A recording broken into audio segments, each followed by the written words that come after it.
قرآني في قلبي دوما يغمرني من فيض ضياء.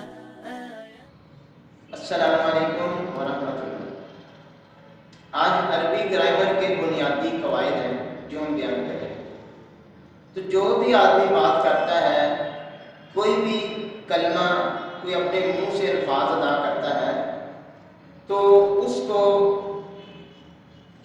کلمہ کہتے ہیں. اس بات کو، اس جملے کو کلمہ کہتے ہیں.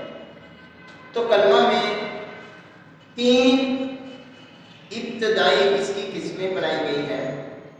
جو بھی کلمہ ہوتا ہے اس کی 3 قسمیں ہیں. اس میں ایک حرف ہوتا ہے جس کا کوئی معنی نہیں ہے. جب تک اس کو کسی اسم یا فعل سے نہ ملائیں گے اس کا کوئی معنی نہیں ہوگا. اور اس کے بعد ہے اسم، ایسا کلمہ جس سے ہمیں کوئی پتہ چلے یہ کسی چیز کا نام ہے، کسی فرد کا نام ہے.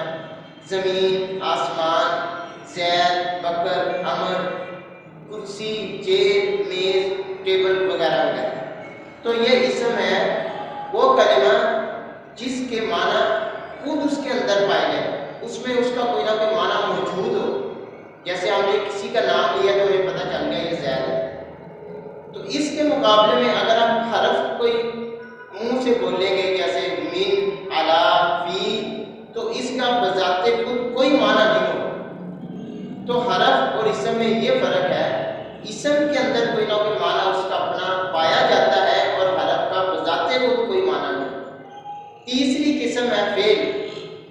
وہ ایسا کلمہ ہے جس میں اس کا معنی پایا جاتا ہے اور ساتھ اس میں کوئی نہ کوئی زمانہ پایا جاتا ہے کہ جو اس میں معنی پایا جا رہا ہے وہ معنی، وہ کام کسی زمانے میں ہوا ہے، پاسٹ میں، ماضی میں ہوا ہے، موجودہ حال میں، فیوچر میں، یا ہم کسی کو کوئی حکم دے رہے ہیں کام کا تو اس میں کوئی نہ کوئی زمانہ شو ہوتا ہے.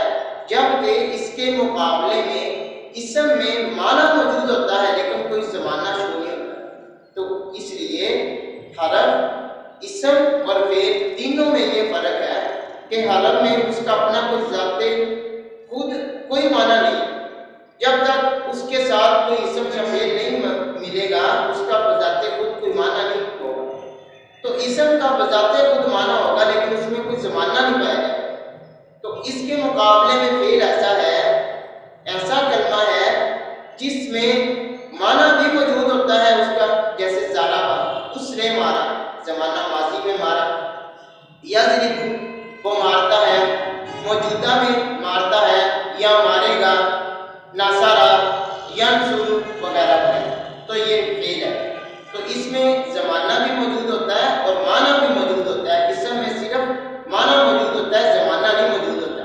تو حرف میں نہ معنی موجود ہوتا ہے نہ زمانہ موجود ہوتا ہے. یہ عربی گرامر میں بنیادی کلمے کی 3 قسمیں ہیں. جو بھی بندہ کوئی فرد بات کرتا ہے